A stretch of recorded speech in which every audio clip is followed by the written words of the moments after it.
Without Kansas, Chiswick George Beeby and Jessie Mae Brown would never have met, and you would not be here.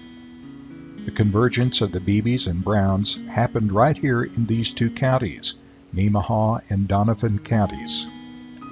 In the rural town of Goff, Kansas, population of 300, Jessie's grandmother and Chiswick's mother probably knew each other.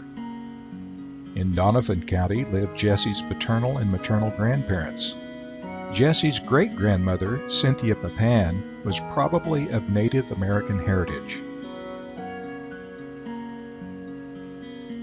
This is the bank in Goff, Kansas. Bendina is a small community founded in 1866. It was first called Albers for a man who farmed this land. When the post office was established, a new name was required because Albers was too similar to other Kansas towns. It was then named for the girlfriend of the first telegraph operator. Goff in Nemaha County began when a railroad was built there in 1880, when Chiswick's mother, Betsy Odom Beeby, was 54, and Jessie's grandmother, Nancy Hannah Streetel Brown, was 66. The population of the town at the time the two women died was only about 300, so we perhaps can assume that the two families knew each other. Bendina in Donovan County is where the other joining of the Beebys and Browns occurred. Both of Jessie's grandparents on her mother's side and her grandfather on her dad's side were buried here.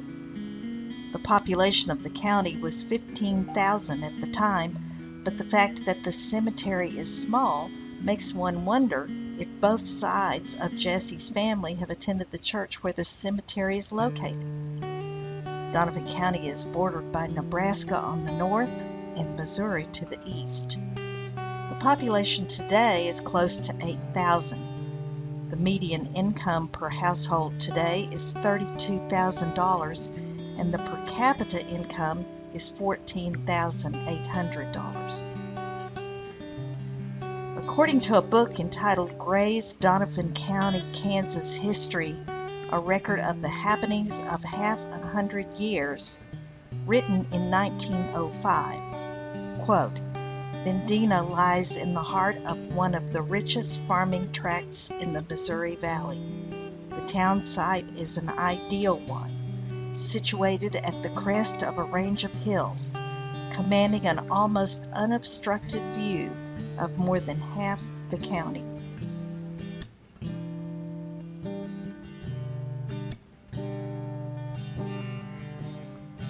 We will focus on the life of John Madison Curtis, Jessie's grandfather, and Jessie's grandmother, Mary Ann. John and Mary Ann, also known as Polly, lived in 3 states, Missouri, Kansas, and Illinois. John may have been an orphan. When John was a baby, his father, at age 23, was killed by a falling tree. John never mentioned his mother in any stories. Was it because she was Native American? He claimed both parents were Scotch-Irish. We are unable to find any information on his parents' ancestry. This is John's wife, Polly, Jessie's grandmother.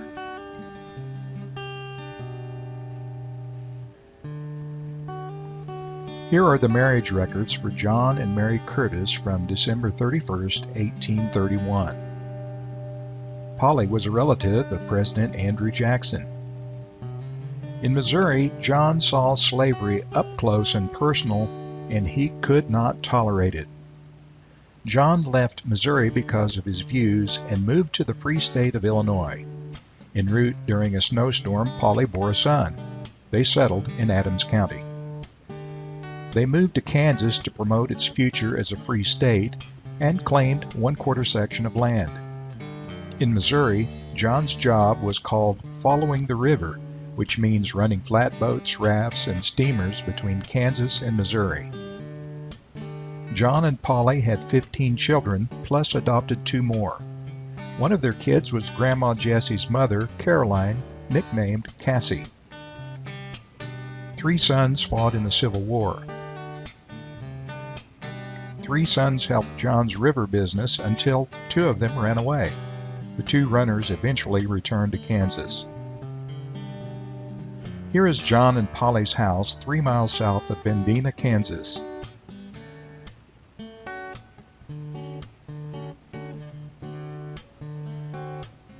This is John at the head of the table, with Polly standing next to him with some of their kids.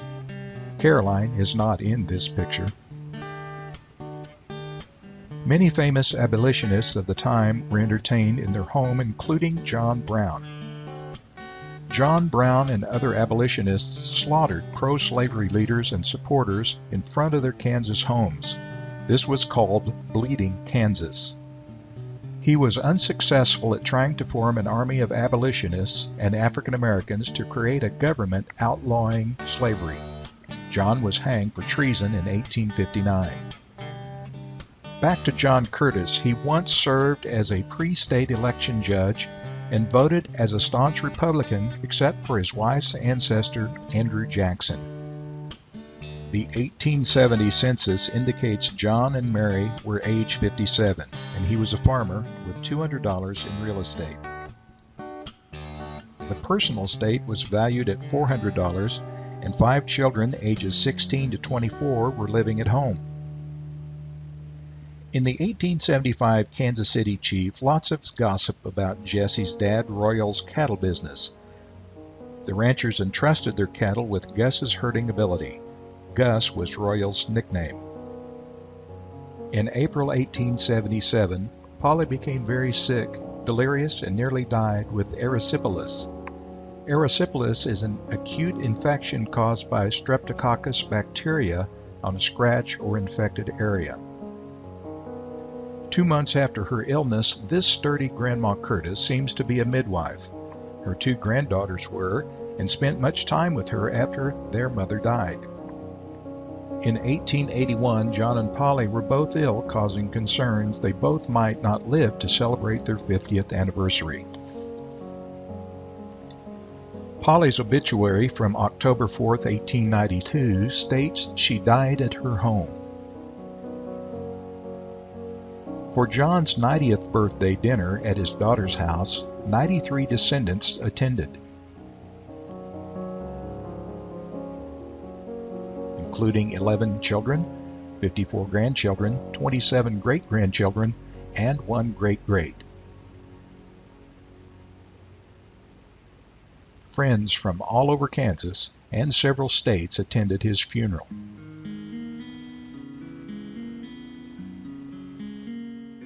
Here we are driving towards the cemetery where John and Polly and Jesse's other grandfather, Jesse Brown, are buried. The cemetery is behind what once was Jordan Creek Baptist Church and is now called Falls Creek Baptist Church. The old church burned down. We then drove to the location of John and Polly's home of 40 years, located 1/2 mile away.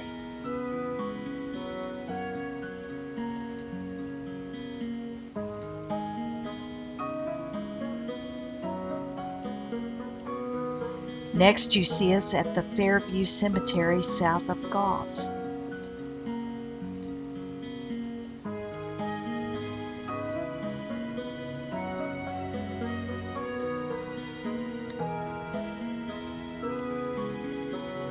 Here is the grave marker for Grandpa Beeby's mother, Betsy Odom Beeby.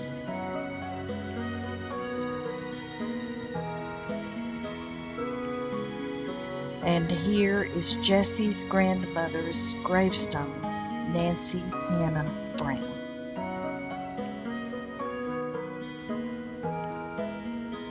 Here's a return look at John and Mary Curtis' resting place near Bendina, Kansas.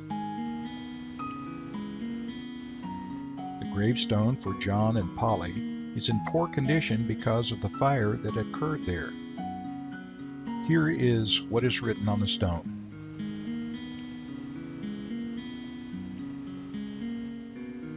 This is the Kansas story that eventually resulted in the marriage of Grandma and Grandpa Beeby and your existence.